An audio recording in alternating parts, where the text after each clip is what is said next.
औज़ु बिल्लाहि मिनश्शैतानिर्रजीम बिस्मिल्लाहिर्रहमानिर्रहीम।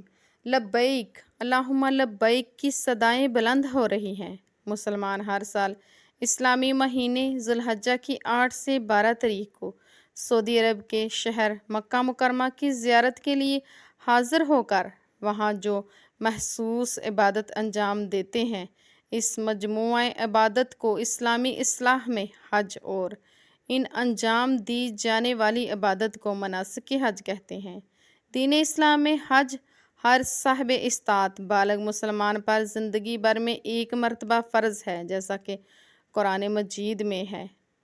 हज इस्लाम का 5वां रुकन है, सबसे आखिरी रुकन है। जैसा कि मोहम्मद सल्लल्लाहु अलैहि वसल्लम की हदीस में इस्लाम की बुनियाद 5 सतूनों पर है। ला इलाहा इल्लल्लाह मुहम्मद रसूलुल्लाह की गवाही देना, नमाज कायम करना, ज़कात देना, रमज़ान शरीफ के रोज़े रखना और हज करना। मनासिक हज की इब्तदा हर साल 8 ज़िलहज्जा से शुरू होती है।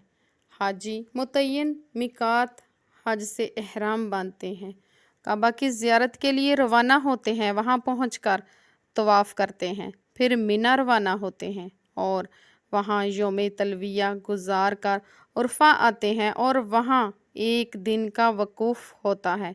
इसी दिन को यौम उर्फ़ा यानी सही ईद, कुर्बानी, यौम हल्क और कसर वगैरह कहा जाता है। इसलिए हुजाज रमी जमरात कंकरियाँ फेंकने के लिए जमरात अकबा की तरफ जाते हैं।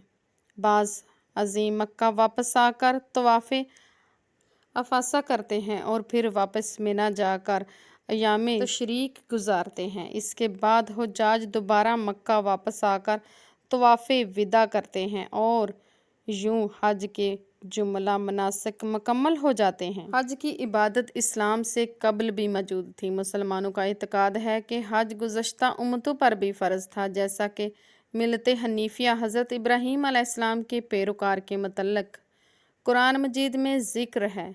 हज़रत इब्राहीम अलैहिस्सलाम के बाद भी लोग हज किया करते थे। अलबत्ता जज़ीरा नुमा अरब में उमर बिन लही के ज़रिए बुत परस्ती का आगाज़ हुआ तो लोगों ने मनासिक हज में हज़्व और इजाफ़ा कर लिया था।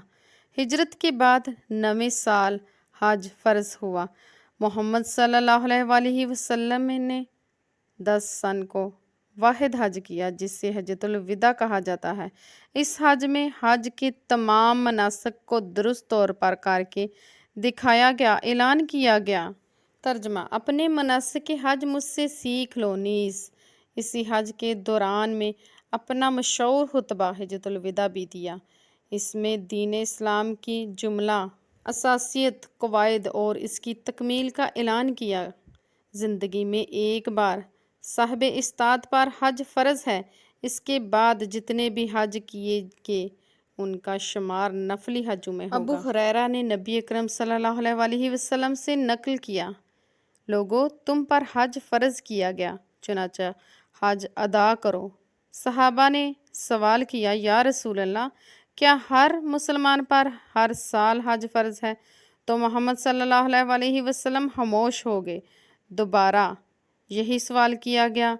रसूल पाक सल्लल्लाहु अलैहि वसल्लम ने फरमाया, अगर मैं हाँ कह देता तो वाक़या ही तुम पर हज हर साल फ़र्ज़ हो जाता और तुम ऐसा नहीं कर पाते। फिर कहा, जितना मैं कहूँ उतना सुनो, उससे आगे ना पूछो। वसीयत हज की 5 शराइत। पहली शर्त यह है कि मुसलमान होना चाहिए।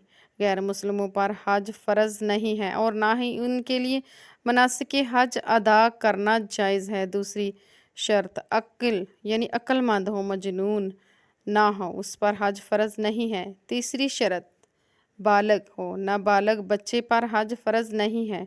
चौथी शर्त आज़ाद हो, ग़ुलाम या बांदी वगैरह ना हो, उस पर हज फ़र्ज़ नहीं है। पाँचवीं शर्त इस्तात है। इस्तात का मफ़हूम ये है कि हज महज उन अफराद पर फ़र्ज़ है जो इसकी जिस्मानी और माली इस्तात रखते हैं। औरत पर तो शरई महरम लाजमी है, यानी औरत अपने महरम के साथ हज करे। हज की फजीलत और अहमियत से पहले इसे इस्लाम के 5वें सतूनों में से एक करार देता है। نیز محمد صلی اللہ علیہ وسلم نے حج کی فضیلت اور اہمیت پر بہت سی احادیث مروی ہیں، جن میں مناسک حج ادا کرنے کے فضائل، حاجی کو ملنے والے ثواب و انعامات کا ذکر کیا گیا ہے۔ بخاری شریف کی حدیث میں ابو ہریرہ سے روایت ہے کہ رسول اللہ صلی اللہ علیہ وسلم سے دریافت کیا گیا اور اس کون کے سا رسول عمل پر سب سے ایمان افضل لانا ہے؟ ہے۔ پھر دریافت کیا گیا اس کے بعد کون سا عمل افضل ہے؟ تو کہا گیا اللہ کی راہ میں جہاد کرنا۔ پھر دریافت کیا گیا کہ اس کے بعد کون سا عمل افضل ہے؟ تو کہا گیا مقبول حج۔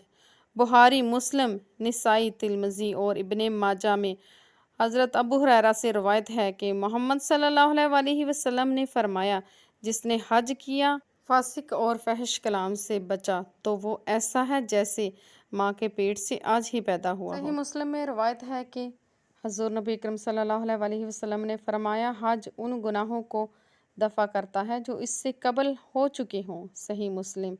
ابو ہریرہ سے روایت ہے کہ محمد صلی اللہ علیہ وسلم نے فرمایا، عمرہ کرنا دوسرے عمرے تک کے گناہوں کا کفارہ بن جاتا ہے۔ مقبول حج کا بدلہ سوائے جنت کے اور کچھ نہیں۔ سنن نسائی میں ابو ہریرہ سے روایت ہے کہ محمد صلی اللہ علیہ وسلم نے فرمایا، بوڑھوں، کمزوروں اور عورتوں کا جہاد حج اور عمرہ ہے۔ عائشہ بنت ابو بکر سے روایت ہے کہ محمد صلی اللہ علیہ وسلم نے حج کو عورتوں کے لیے جہاد کا متبادل قرار دیا گیا ہے۔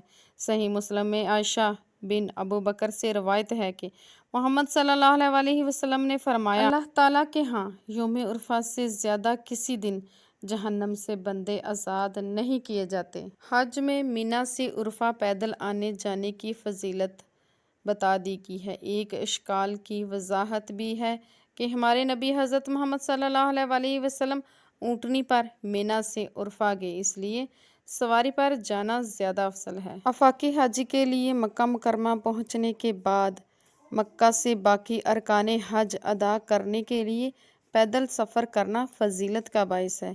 ایک روایت میں آتا ہے کہ ایک دفعہ حضرت عبداللہ بن عباس رضی اللہ تعالیٰ عنہ شدید بیمار ہو گئے۔ انہوں نے اپنی اولاد کو بلایا، ان کو جمع کیا اور کہا، میں نے رسول پاک صلی اللہ علیہ وسلم کو یہ فرماتے ہوئے سنا ہے کہ جو مکہ سے پیدل حج کرے یہاں تک کہ واپس لوٹ جائے تو اللہ تعالیٰ اس کے لیے ہر قدم پر 700 نیکیاں لکھ دیں گے، اور ہر نیکی حرم کی نیکیوں کے برابر ہے۔